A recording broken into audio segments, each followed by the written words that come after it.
existen actividades tan sencillas como rutinarias. Abrir los ojos por la mañana, quitarse de encima las cobijas, enderezarse, ponerse de pie, caminar.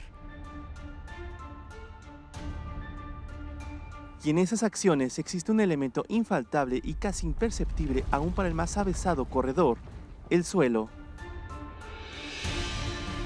Los sismos son producto de un movimiento sempiterno que ha transformado el paisaje más grandioso y los detalles más minúsculos de nuestro hábitat. Esta razón es una de muchas por las cuales la humanidad debe aprender a convivir con estos movimientos emanados desde los abismos. Con respecto a lo del sismo del 19 de septiembre, pues yo creo que no queda más que echar un vistazo con respecto a lo que nosotros estamos viendo a mis espaldas, ¿verdad? Pues hubo mucha gente afectada, hubo mucho pánico en ese momento, hubo mucha corredera de gente, desgracias pues físicas, desgracias con respecto a familiares, ¿verdad? Porque pues desgraciadamente todos pertenecemos aquí a lo que es el centro de Puebla. En principio de cuentas fue un caos. El caos fue porque empezaron a cerrar las calles, empezaron a hacer alineamientos, como tú acabas de ver, las estructuras, ¿sí? ¿Por qué? Porque no sabíamos en qué momento se podía derrumbar cualquier cosa.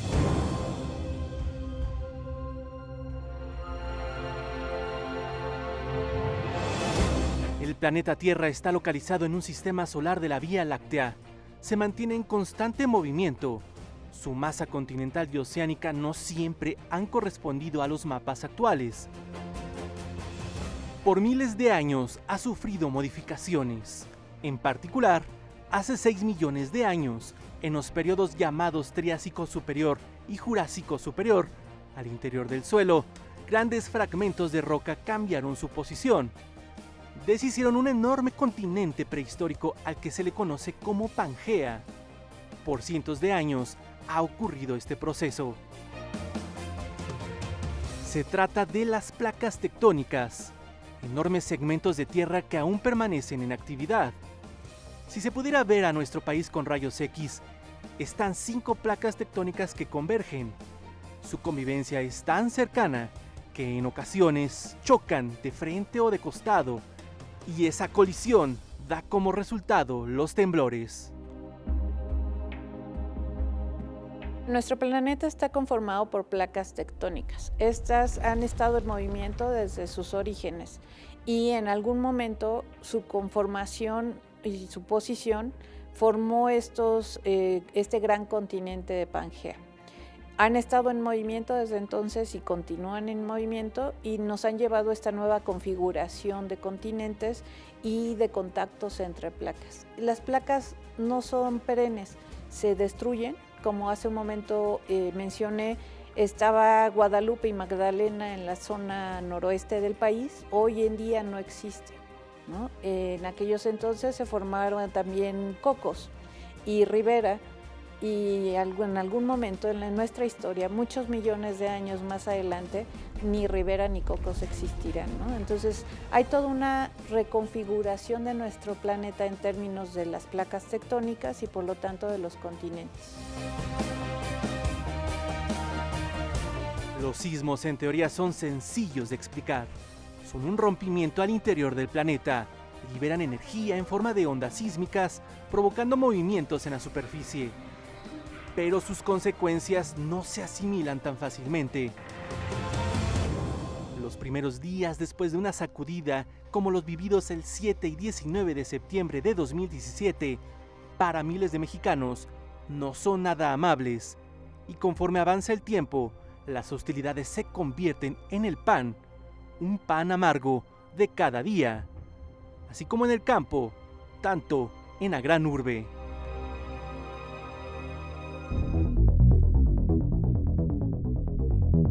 Con el temblor, pues nos tuvimos que salir. Ahorita pues obviamente tuvimos que regresar a nuestras casas por lo mismo y que las rentas afuera están muy, muy caras. Y pues digo, finalmente la ayuda nos llegó con las casitas que tenemos acá atrás. Y por mucha gente que vino a ayudarnos con despensas, con ropa para los niños y así. Pero gracias a Dios ahorita ya regresamos a nuestras casas. Digo, la reparación de los edificios, en el edificio donde yo estoy, los vecinos tuvimos que reparar porque por parte de Infonavit o el gobierno no hubo ningún apoyo. Los vecinos nos tuvimos que organizar para poder reparar el edificio, los cimientos. Estábamos consolidados como familias que tenían la tranquilidad de que contaban con una vivienda y con un hogar y bueno, pues todos trabajamos. Adriana es una mujer que trabaja, es una mujer de lucha, tiene una hija y bueno, pues en lo que nosotros estábamos enfocados era en seguir dando pasos hacia adelante porque teníamos una vivienda segura. Ahora te puedo asegurar que pues con el mismo sueldo tenemos ahora que resolver un tema y es el de la vivienda y qué va a pasar con nuestros departamentos. Somos 105 familias que tuvimos de un día, de un momento a otro más bien, pues que deshabitar nuestras viviendas, empezar a buscar. Hay los que están viviendo con algún familiar, hay los que están rentando, unas rentas carísimas que se incrementaron de una manera alarmante a partir del 19 de septiembre.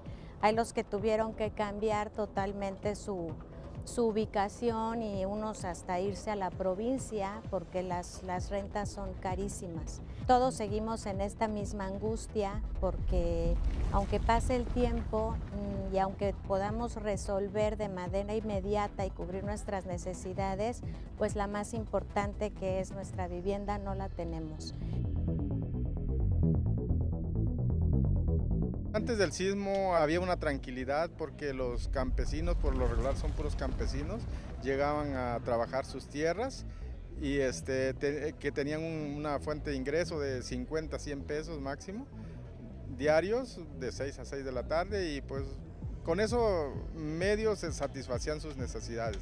Sin embargo, también esa región de la Fraileja tiene una pobreza extrema, en donde realmente la gente en muchas ocasiones no tiene qué comer, porque sus productos que se les compra, los intermediarios son pues irrisorios y los insumos que utilizan para producir son muy caros. Entonces la gente pues únicamente produce para poder sobrevivir. Ahora en lugar de irse al campo tienen que ir viendo la forma como construir un techo para poder protegerse en estos tiempos que se aproximan. Y pues sí, hay mucho escaso de alimentos, de medicinas, las escuelas pues lo mismo, ¿no? Están en construcciones, pero pues a cuenta gota se van construyendo. Los alumnos pues tienen que recibir clases en escuelas particulares pues acomodarse como ellos puedan trabajar.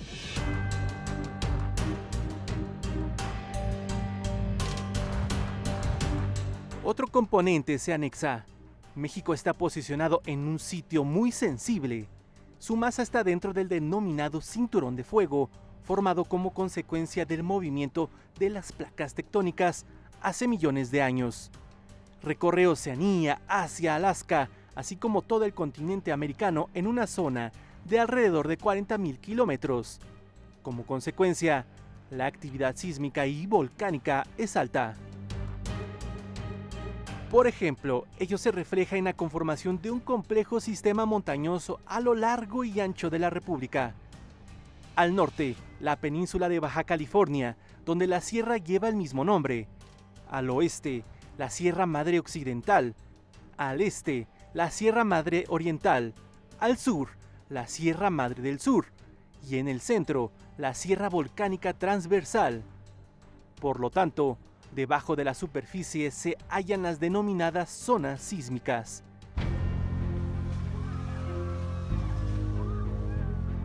Zonas con sismicidad alta están alrededor generalmente de las placas, de todos las fronteras entre placas generalmente.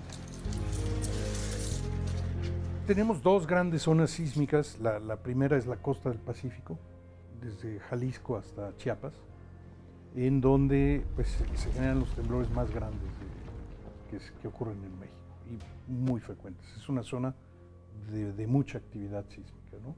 Y la otra zona de gran actividad sísmica es otra frontera de placas, pero un poco diferente, en el norte del país, en la frontera con los Estados Unidos, en la parte norte de la península de Baja California, donde tenemos pues grandes sistemas de fallas que han provocado también históricamente temblores grandes y frecuentes.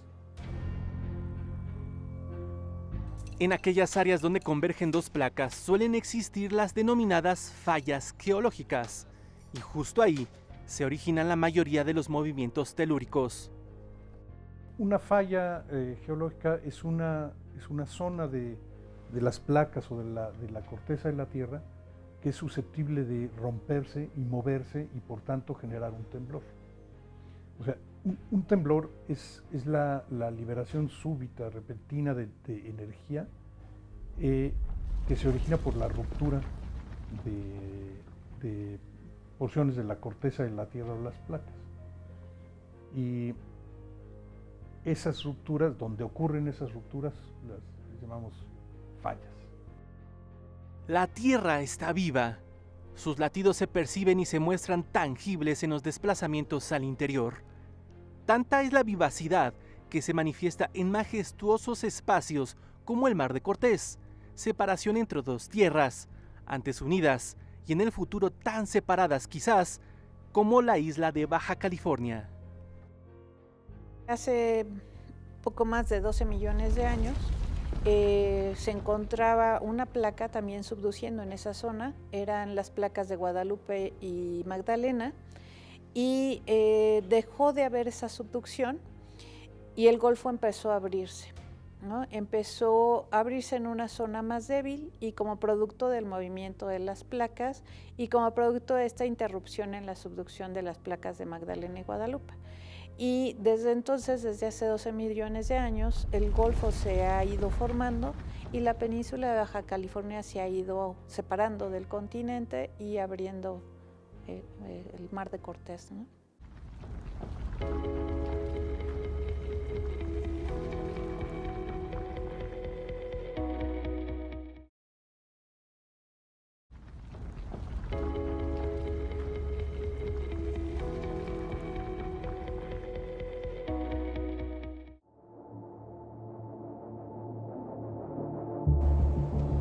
Para medir el impacto de un temblor se deben considerar dos conceptos, la magnitud y la intensidad, palabras diferentes y entrelazadas.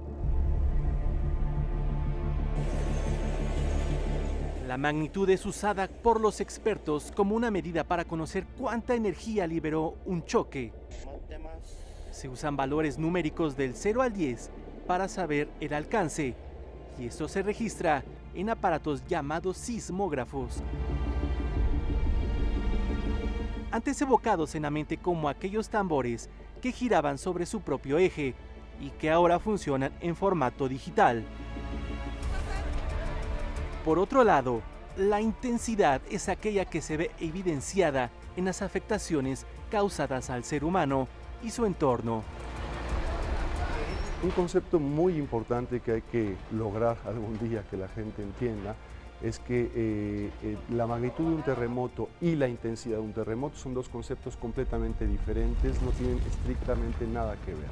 La magnitud de un sismo es como la huella digital de un sismo, nos habla de la cantidad de energía sísmica radiada en la fuente, en el lugar donde rompió el sismo, y tiene que ver con el tamaño de la falla geológica que deslizó y de la cantidad de deslizamiento en la falla. Esa es única en los dos sismos pasados. Tuvimos un sismo de magnitud 8.2, el del Istmo de Tehuantepec, y un sismo de magnitud 7.1 cercano a la Ciudad de México, ambos, como ya dije, dentro de la placa de subducción. La intensidad es, digamos, un sismo específico con su magnitud va a tener tantas intensidades como lugares haya donde la sacudida del suelo haya sido diferente en intensidad, en fuerza.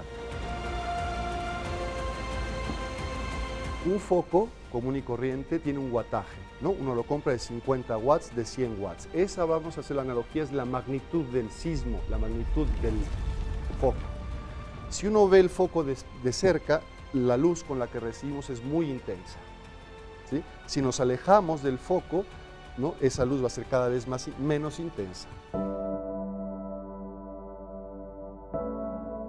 El impacto y las secuelas de estos colosos en la zona centro y suroeste están anidados en la memoria del mexicano. Sin embargo, no hay obstáculo para el amor, el arraigo a un lugar. Pese al riesgo sísmico impredecible, la gente en algunos casos se aferra a las 4 paredes donde crecieron, el hogar donde impulsaron a sus hijos. Por ahí decían algunas personas y nos llegaron a pegar papelitos, ¿no? Yo amo Coapa. Viviendo aquí 32 años, donde mi primer patrimonio que tuve con mucho esfuerzo, de muchos años de trabajo, aquí está, o aquí estuvo. Mis hijas fueron a la escuela aquí, aquí crecieron, aquí se casaron. Yo sí estoy en la postura de que si se reconstruye aquí, voy a ser la mujer más feliz del mundo, ¿no? Porque voy a regresar a mi Coapa querida. En otros casos, más que el cariño al espacio, es la necesidad. ¿Voy a regresar a vivir a mi casa? Te lo podría decir de una manera muy clara, no tengo de otra. O sea, no hay más que una sopa y la de fideos ya se acabó. No más queda la que nos queda a nosotros. Pero se seguirán sintiendo, pues no se pueden predecir y mucho menos contener. Los sismos no se pueden predecir. Eso es una realidad desafortunada, porque durante muchas décadas especialistas, sismólogos muy preparados han buscado la manera, han pretendido de alguna forma identificar fenómenos precursores, manifestaciones precursoras que sistemáticamente ocurran, puedan ser observadas antes de un sismo potencialmente destructivo. Hay una larga historia en todo este esfuerzo histórico a nivel global. La ciencia trabaja inalcanzablemente, aunque no siempre con los resultados esperados. Podría yo citar rápidamente, hubo una escuela en China en los años 50 y 60 muy fuerte que pretendía la predicción sísmica. Lograron hacer una predicción muy certera en 1975 en China, con base en emisiones de gas radón, con base en comportamiento anómalo de animales, deformaciones del terreno, etcétera, de tal forma que pudieron alertar a la población. Entonces, si bien en los últimos 10 años ha habido descubrimientos extraordinarios con relación a la sismología, creo que no vale la pena abundar en este momento, que digamos apuntan hacia la posibilidad de que tal vez en un futuro no muy lejano seremos capaces tal vez de identificar estos precursores que con mayor certeza nos digan cuándo va a ocurrir un sismo. Hasta el momento, ni en Japón, que es el país mejor instrumentado del mundo, ni en California ha sido posible, desafortunadamente, poder determinar con precisión la ocurrencia de un sismo.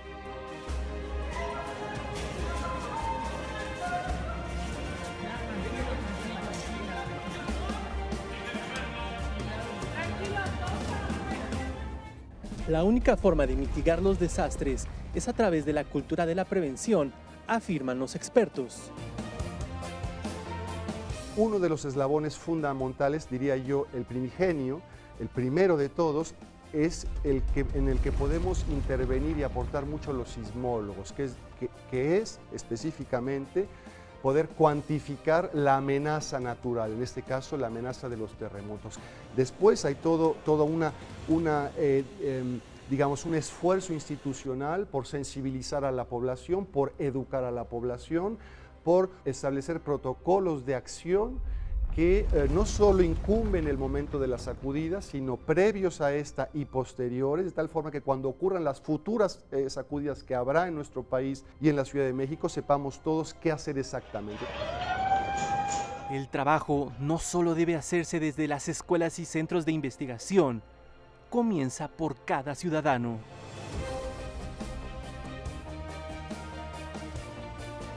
no solamente es un trabajo, digamos, desde la parte de ingeniería, desde la parte técnica, sino que este sismo también nos ha dejado cierto aprendizaje en el sentido de que la población en general también debe de tener una cierta cultura sísmica.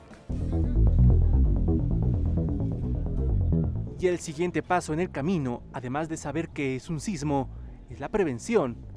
Antes del estallamiento de un problema, y uno de esos puntos de partida es conocer dónde el pueblo debe levantar sus viviendas ante el suelo insidioso.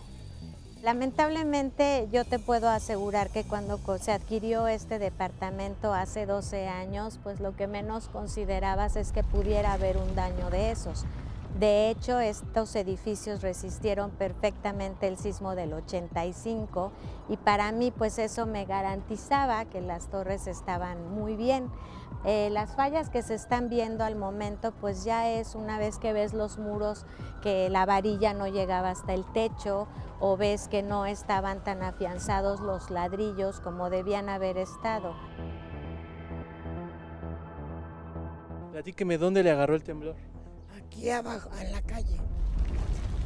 Ahí me colgué del medidor para que no me sumiera. ¿Alguna vez había sentido algo así?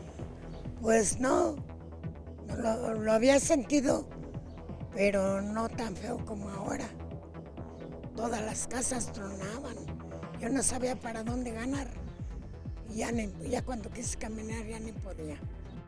La angustia de que entro a mi casa y toda tirada adentro, al fondo tirado, encima de mis cosas.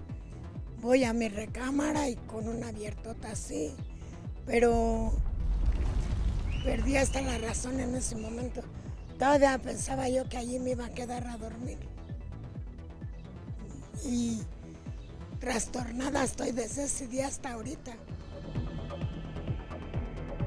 Yo estaba trabajando, estaba yo en mi oficina. De inmediato, al sentir el temblor, pues obviamente salimos con mucho miedo. Y minutos después, como vivo, mi mamá está también en este mismo edificio, la vine a buscar, traté de localizarla vía telefónica, me fue imposible. Vine yo a buscarla y me la encontré afuera. Afortunadamente ella no estaba en ese instante en el departamento y por lo tanto pudimos pues, salvaguardar su vida, ¿no? Que era lo más importante. Al colapsar mi casa era de 2 pisos, tenía un niño, a mi niña siempre ella está junto conmigo, estaba en la terraza conmigo y mi niño estaba al fondo viendo la televisión. Entonces al momento de colapsar mi casa, mi intención fue dejarla a ella y entrar corriendo por el otro niño. Pero no sé, empezó a sentirse más fuerte el temblor y mejor me los llevé a los dos juntos. Me llevé a la niña y nos agarró en el último cuarto a los 3. Y ya a ellos dos los metí en un ropero que tenía mi mamá y ahí los metí. Y entonces cuando paró tantito, los saqué para que pudiéramos salir pues de la casa. Bueno, ya de los escombros pues.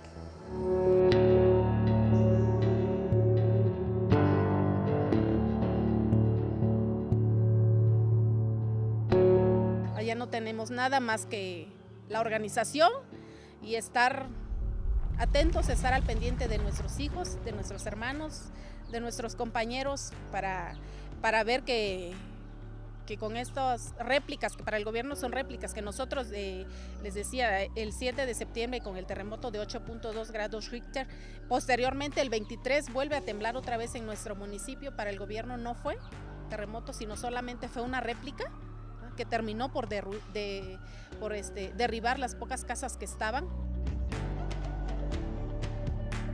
La geofísica es uno de los primeros puntos de referencia para conocer más acerca de estos colosos. Los geofísicos saben que dependiendo del origen, se clasifican en intraplaca e interplaca.